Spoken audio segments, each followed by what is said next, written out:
শীত পড়েছে আর ছুটির দিনে ছোট ভ্রমণ বাঙালি করবে না তা তো হয় না, তাই আপনাদের কাছে নিয়ে চলে এলাম একটি ডে ট্যুরের খোঁজ আমার আজকের ভিডিওটিতে।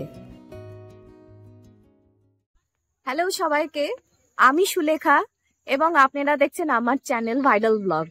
আজকে আমি সোজা চলে এসেছি টাকিতে। আজকে 25শে ডিসেম্বর, ক্রিসমাস ডে। আজকে সমস্ত বাঙালিরাই আজকে ক্রিসমাস উদযাপন করছেন এবং তাদের এক চিলতে ছুটি নিয়ে চলে এসছে টাকিতে ঘুরতে। এখানে যথেষ্টই ভিড় আছে, আমি এসে যা দেখতে পাচ্ছি। চলুন আপনাদেরকে আগে আগে দেখাতে থাকবো কোথায় কোথায় ঘুরতে গেছি, কিভাবে গিয়েছি এবং সমস্ত বৃত্তান্তই আমি আমার এই ভিডিওতে তুলে ধরবো। আমার চ্যানেলকে অবশ্যই আপনারা সাবস্ক্রাইব করুন এবং বেল আইকনটি ক্লিক করে দিন, যাতে নতুন নোটিফিকেশন এলে আপনারা পেয়ে যান। সাবস্ক্রিপশন করতে আপনাদের ন্যূনতম কিছু সেকেন্ড সময় লাগবে। অবশ্যই সাবস্ক্রিপশন করবেন, তাতেই আমি উৎসাহী হই নতুন নতুন ভিডিও দেওয়ার জন্য। দমদম জংশন স্টেশন থেকে হাসনাবাদ লোকাল ট্রেন ধরে আমরা চলি টাকি রোড স্টেশনের উদ্দেশ্যে। ট্রেনে যাওয়ার সময় উপভোগ করছিলাম প্রকৃতিকে এবং বুক ভরে নিচ্ছিলাম বিশুদ্ধ প্রাণবায়ু।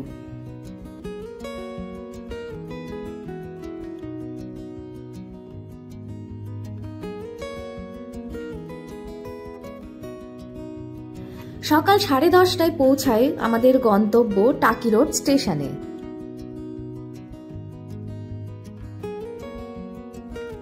স্টেশন থেকে বেরিয়ে টোটো স্ট্যান্ডে গিয়ে ভাড়া সমেত এই দর্শনীয় স্থানের তালিকা দেখতে পাই। আমরা 900 টাকায় টোটো রিজার্ভ করে শুরু করি আমাদের সুন্দরী টাকি একদিনের ভ্রমণ। আজকের জার্নি শুরু করি রামকৃষ্ণ মিশনের দর্শনের মাধ্যমে। এই মিশনটি 1931 খ্রিস্টাব্দে প্রতিষ্ঠিত হয়। এর ভেতর একটি স্কুল রয়েছে যা অজিত কুমার রায়চৌধুরী প্রতিষ্ঠা করেন। আপনারা দেখতে পাচ্ছেন একটি অনুষ্ঠান তিথি এবং মিশনের একটি আবেদনপত্র।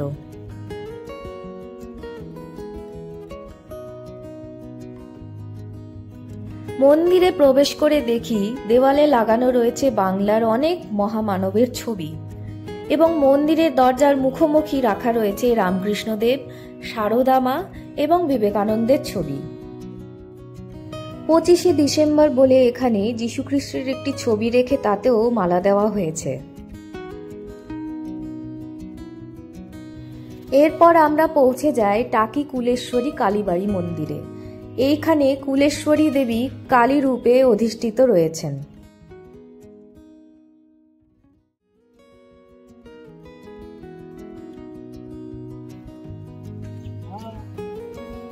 আমরা এই মুহূর্তে এসে পৌঁছেছি পরিচালক কৌশিক গাঙ্গুলির বাড়িতে। এই বিল্ডিংটা আপনি বিজয়া মুভিতেও দেখেছেন, যেখানে এই বিল্ডিংটা কৌশিক গাঙ্গুলিরই বাড়ি হিসেবে দেখানো হয়েছিল। আর বলা হয় এটা নাকি কৌশিক গাঙ্গুলিরই বাড়ি। কতটা সত্য তার আমার জানা নেই।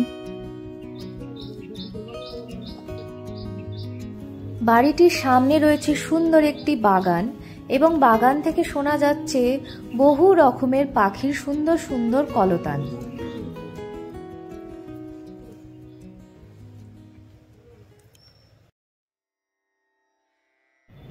এই মুহূর্তে আমরা প্রবেশ করছি টাকি রাজবাড়িতে।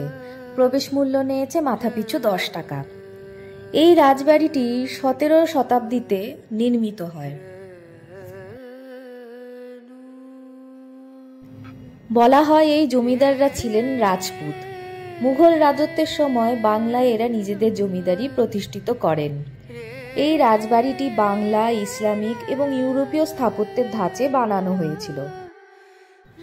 এই রাজবাড়ির দুর্গাপুজো 300 বছরেরও বেশি প্রাচীন। এখানে এখনো দেবীর আরাধনা করা হয়। এখানকার মায়ের বিসর্জনও দেশ বিখ্যাত।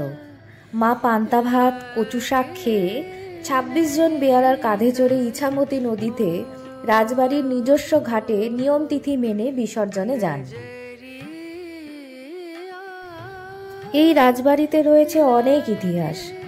সতীদাহ প্রথা রদ করার জন্য রামমোহন রায় যেই বিলে প্রথম হস্তাক্ষর করেছিলেন, সেই বিলে দ্বিতীয় স্বাক্ষর করেছিলেন এই রাজবাড়ির সদস্য কালীনাথ মুন্সী। পরবর্তীকালে ইংরেজের থেকে ইনি রায়চৌধুরী উপাধি লাভ করেন।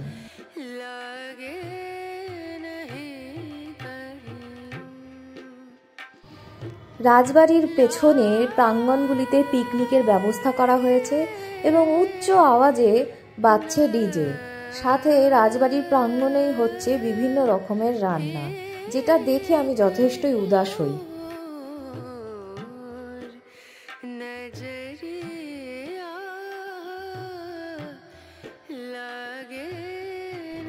এই মন্দিরেই করা হয় ৩০০ বছরেরও পুরনো দুর্গা মায়ের আরাধনা।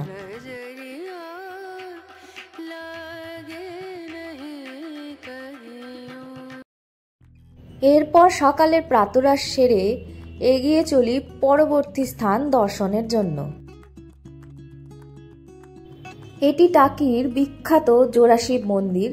এখানে দুটি মন্দির রয়েছে এবং প্রত্যেকটির ভেতরেই রয়েছে শিবলিঙ্গ। মন্দিরগুলির টেরাকোটা মন্দির, কিন্তু বর্তমানে সংস্করণ করা হয়েছে। এই মুহূর্তে আমরা হাতের ডান দিকে ইছামতি নদীকে সাথে নিয়ে এগিয়ে চলেছি আমাদের পরবর্তী স্পটের দিকে।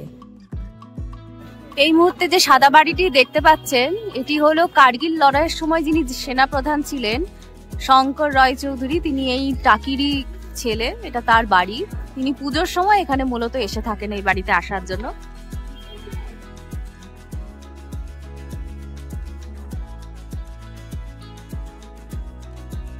বাড়ির পেছনেই রয়েছে মন্দির, যেখানে মনে করা হয় দুর্গাপুজো হয় এবং দুর্গাপুজোর সময় মিস্টার রয় চৌধুরী এখানে এসে থাকেন।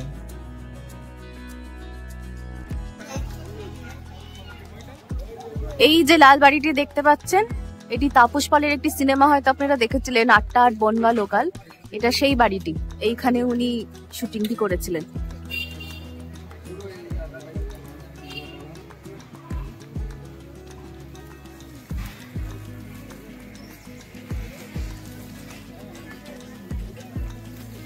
এই যে বাড়িটি দেখছেন, এই বাড়িটি গয়নার বাক্স সিনেমাতে শুটিং এর জন্য ব্যবহার করা হয়েছিল।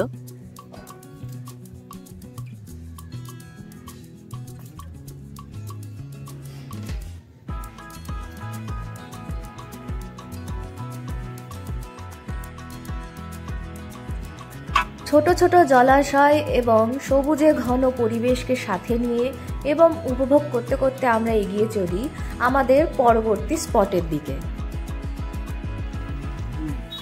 এই মুহূর্তে আমরা এগিয়ে চলেছি এমন একটি বাড়ির সামনে, যে বাড়িতে বিসর্জন মুভির শুটিং হয়েছিল। এইখানেই জয়া আহসান এইখানেই থাকতেন, এখানে উনি আবিরকে তুলে এনে রেখেছিলেন। পাশেই রয়েছে পুকুর। বাড়িটার কিন্তু সংস্করণ করা হয়েছে, কারণ কি সিনেমাতে বাড়িটির অবস্থা এতটাও ভালো ছিল না, এবং ছাদেও আমি দেখছি টালি ফালি করা আছে, তো সেটাও মনে হয় আগে ঘরের ছিল সিনেমাটাতে।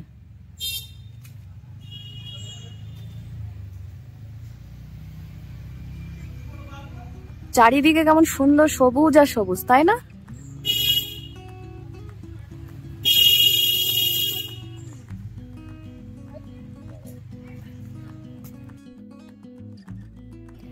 এই বাগান বাড়ির উপরের দিকে চারপাশে যেভাবে গাছগুলি সবুজ ছাতার মতন দাঁড়িয়ে রয়েছে এবং সেই গাছের পাতা দিয়ে রোদ উঁকি মারছিল, সেইটি দেখে আমি ভীষণভাবে উপভোগ করছিলাম। টোটোতে যেতে যেতে চারপাশে সবুজ পরিবেশকে উপভোগ করার সময়ই হঠাৎ দেখা হলো শিয়াল বাবাজির সাথে। আমাদের পরবর্তী স্পট গোলপাতার জঙ্গলে এসে দেখি এখানে বিশাল লম্বা লাইন। আমাদের সামনে রয়েছে প্রায় শতাধিক মানুষজন, যারা প্রত্যেকেই তাদের পরিচয়পত্র জমা দেওয়ার জন্য দাঁড়িয়ে রয়েছেন। পরিচয়পত্র জমা দেওয়ার পর ভটভটি ভ্যান করে আমরা প্রায় ১.৫ কিলোমিটার রাস্তা এগিয়ে চলি টিকিট কাউন্টারের দিকে।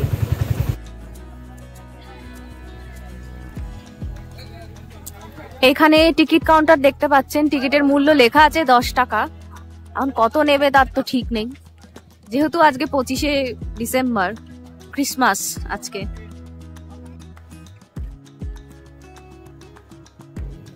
এই গোলপাতা ফরেস্টে আসলে আপনারা গেওয়া, গরান, সুন্দরী এই ধরনের গাছের দর্শন পাবেন, এবং এইখানে আপনারা প্রকৃতির মাঝে একটু কিছুক্ষণ হাঁটাচলা করে নিতে পারবেন। তাছাড়া আপনারা যারা পক্ষীপ্রেমী তারাও এখানে আসতে পারেন। এখানে রয়েছে বিভিন্ন রকমের সুন্দর সুন্দর নাম না জানা পাখি, যেগুলো আপনারা আপনাদের সুন্দর ক্যামেরার মাধ্যমে সুন্দর সুন্দর ছবি তুলে নিতে পারেন।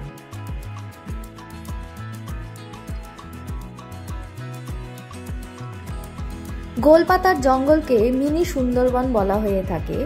এখানে সুন্দরবনের সমস্ত উদ্ভিদই দেখা যায়, যেমনি গেওয়া, গরান, সুন্দরী, এবং এখানে রয়েছে ইছামতি নদী, যেখানে নদীর ওই পারে আপনারা দেখতে পারবেন বাংলাদেশ। এই জায়গাটিতে বেশ মেলা বসে গেছে দেখুন।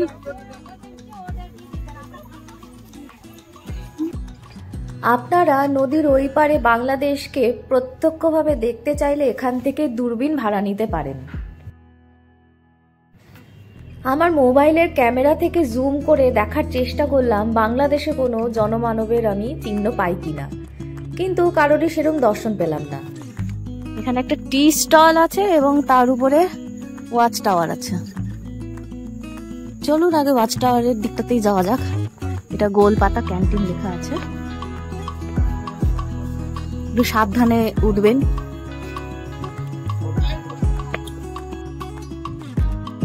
ওয়াচ টাওয়ারে উঠে পড়েছি।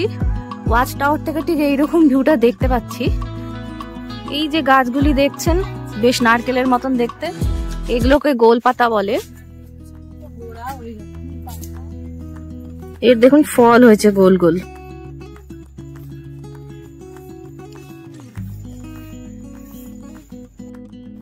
এরপর আমরা গোলপাতা ফরেস্ট থেকে বেরিয়ে এগিয়ে চলি আমাদের পেট পূজার উদ্দেশ্যে। এটি হলো ইছামতি নদীর ধারে টাকি মিউনিসিপ্যালিটির একটি আবাসস্থল। এখানে থাকার ব্যবস্থা যেমন রয়েছে সেই রকমই রয়েছে টাকি মিউনিসিপ্যালিটির একটি ক্যান্টিন। এই আবাসস্থলের সামনে পার্কের মতন করে রাখা হয়েছে, যেখানে বাচ্চারা খেলাধুলো করছিল এবং তাদের গার্জিয়ানরাও এখানে সময় কাটাচ্ছিলেন।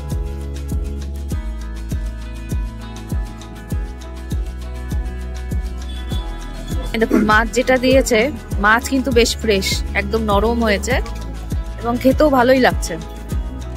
আর মাটনটা যদি বলি দেখুন মাটনও ভালোই হয়েছে, একদম তুলতুলে নরম না হলেও নরম আছে খাওয়ার মতন, এবং স্বাদও ঠিকঠাক, খারাপ নয়, এবং কোয়ান্টিটিও ভালো দিয়েছে দেখুন এখানে। তাছাড়া আমরা আরো 2-3 পিস খেয়ে ফেলেছি, কোয়ান্টিটি তো ভালোই আছে। তাছাড়া এই যে ভাত, ডাল, তরকারি, পাঁপড় ভাজা, তারপর লেবু, এগুলো আনলিমিটেড পাবেন। আমরা আপনাদেরকে দেখালে আমি কি কি খাচ্ছি। এই মুহূর্তে ডাল আর সবজিটা খাচ্ছি, স্বাদ কিন্তু ভালোই। দাম অনুযায়ী আপনাদের দামটাও দেখিয়ে দিয়েছি কত নিয়েছে, দামটা কিন্তু ভালোই। আর যেটা থালির মানে মাছ মাংস ছাড়া বাকি যেটুকু থালির মধ্যে পড়ছে, ডাল, ভাত, তরকারি, আলু ভাজা, সেগুলো কিন্তু যাচাই করে খেতে দিচ্ছে। এই মুহূর্তে আমরা চলে এসেছি টাকি রাজবাড়ি ঘাট। এটি হচ্ছে সেই বিখ্যাত ঘাট এবং ঘাটের পাশে সেই বিখ্যাত রাস্তা। এই রাস্তা বরাবর এখানকার টাকির যত বিখ্যাত বড় বড় হোটেল আছে সেই হোটেলগুলো আপনারা পেয়ে যাবেন। টাকি রাজবাড়ি ঘাট থেকে নৌকো বিলাসের জন্য জনপ্রতি 100 টাকার টিকিট আপনারা কেটে নিতে পারেন। এই মুহূর্তে আমরা বোটে উঠে পড়েছি, আর আপনারা যে নদী দেখতে পাচ্ছেন সেটি হচ্ছে ইছামতি নদী। এইখানে হচ্ছে ভারত আর ওই পারে হচ্ছে বাংলাদেশ। দুর্গাপুজোর দশমীর দিন আপনারা যদি এখানে আসেন তাহলে এখানে নদী মাঝ বরাবর বিসর্জন হয় এবং সেটি ভীষণই দর্শনীয় বলা হয়ে থাকে। আমি আজ পর্যন্ত আমার দেখার ভাগ্য হয়নি। আর এটা কিন্তু সেই একই নদী যেই নদী আপনারা পারমাদান ফরেস্টের সিরিজে আপনারা দেখেছিলেন, যার উপর আমরা বোট নিয়ে আধা ঘন্টা মতন রাইডিং করেছিলাম। কিন্তু সেই নদীটি কিন্তু এত চওড়া ছিল না, কিন্তু এইখানে মোহনা যেহেতু খুব কাছে সেই জন্য এই নদী কিন্তু যথেষ্ট চওড়া। নৌকো বিহার করার সময় চারপাশের যেমনি জলকে দেখে মুগ্ধ হচ্ছিলাম, সেই রকমই একটা বেশ টান টান উত্তেজনা হচ্ছিল। একদিকে রয়েছে আমার দেশ ভারত, অন্যদিকে রয়েছে আমার প্রতিবেশী দেশ বাংলাদেশ।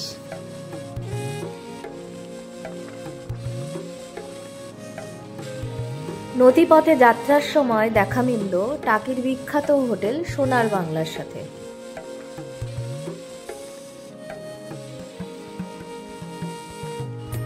এরপর নদীর বুক চিরে নৌকো এগিয়ে চলল মোহনা দেখানোর জন্য এবং বাংলাদেশের সীমান্ত দেখানোর জন্য। এই মুহূর্তে আপনারা দেখতে পাচ্ছেন আমাদের প্রতিবেশী রাষ্ট্র বাংলাদেশকে। দেখুন, আমার চ্যানেলের মাধ্যমে কিন্তু বিনা ভিসাতেই আপনারা দেখতে পাচ্ছেন বাংলাদেশ। এরপর নদী বুকে আধা ঘন্টার সফর পার করে আমরা ফেরত আসি আবার রাজবাড়ী ঘাটে। আজকে টাকি ভ্রমণের শেষ স্থান আমরা চলে আসি মা কুলেশ্বরীর মন্দিরে।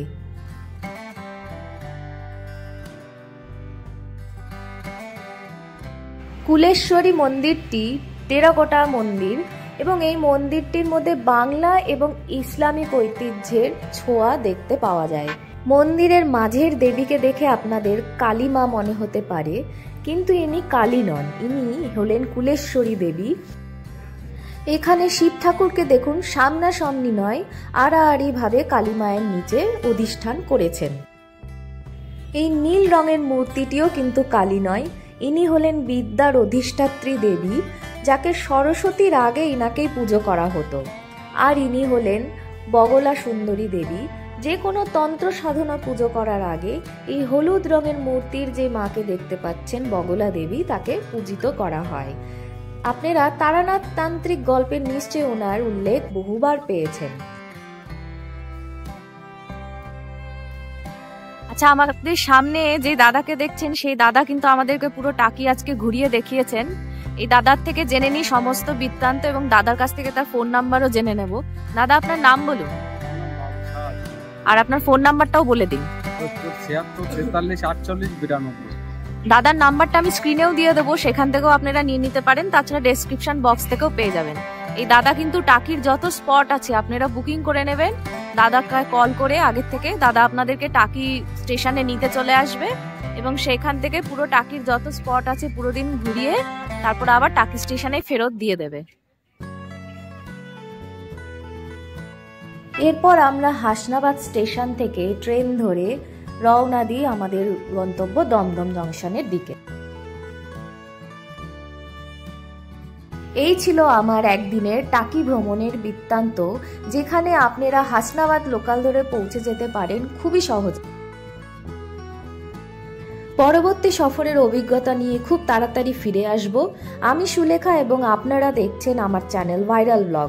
যদি ভিডিওটি ভালো লাগে অবশ্যই চ্যানেলটি সাবস্ক্রাইব করবেন এবং বেল আইকনটি ক্লিক করবেন, তাতে নতুন ভিডিও এলে আপনারা নোটিফিকেশন পেয়ে যাবেন।